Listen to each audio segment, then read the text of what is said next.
እናንተ የከሌን ቤት ግን አይታችሁታል እንዴት እንደሚያምር? መቼም የኔ ቤት እንደሷ የሚሆን አይመስለኝም። ደግሞ ስም አልጠቅስም። ከሌን ብታዩት እንዴት እንደተከረተ ማይ ጎድ። ሁለት አይነት ሰዎች አሉ። የመጀመሪያዎቹ የበላዮቻቸውን ያያሉ፣ ራሳቸውን ከበላይ ካለ ሰው ጋር ያወዳደራሉ። ሁለተኛዎቹ ደግሞ ከበታቻቸው ጋር ራሳቸውን ያወዳድራሉ። እመኑ፣ በየቀኑ እነዚህ ነገሮች የምታደርጉ ከሆነ በህይወታችሁ መቼም ቢሆን ደስተኛ አትሆኑ። መጀመሪያዎቹ ምን ይሆናሉ መሰላችሁ? ሁሌም ከበላዮቻቸው ጋር ስለሚያወዳድሩ ራሳቸውን ቴንክፉል አይሆኑም፣ አማራሪ ይሆናሉ።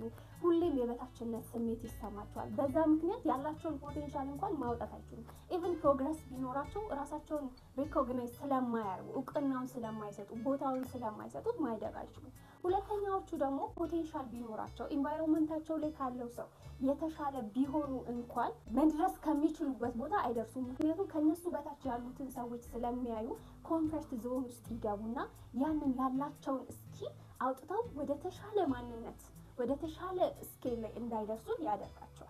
ይሄ በጣም ትልቅ ፕሮብሌም ነው። በመጀመሪያ ጊዜ በህይወታችሁ ደስ እንዲላችሁ ከፈለጋችሁ ራሳችሁን ከሰዎች ጋር አታወዳድሩ። ከዚህ ሩቲን ውስጥ መውጣት በጣም ከባድ ነው። ፐርሰናሊ ሁለት ነገር እኔ ሰጀስት አደርጋችኋለሁ። የመጀመሪያው ጸሎት ነው። ሁሌም ጸልዩ። መንፈሳዊ ቦንዳችሁ ከፈጣሪ ጋር ስትሮንግ በሆነ ቁጥር ከእንዲህ አይነት ልማዶች እንድትወጡ ይረዳችኋል። ሁለተኛው አይምሯችሁ በተደጋጋሚ ሰዎችን እያመጣ እንድታወዳድሩ የሚያደርጋችሁ ከሆነ በዛ ቦታ የትላንት ማንነታችሁን አስገቡበት። ትላንት ላይ የት ነበራችሁ? ምን ፕሮግረስ አምጥታችኋል? ምን አስተካክላችኋል?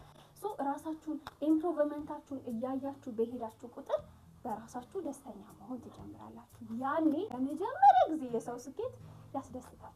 ጄኒወን የሆነ ደስታ አብራችሁ ሴሌብሬት ማድረግ ትችላላችሁ። ሰላማችሁ ይብዛ።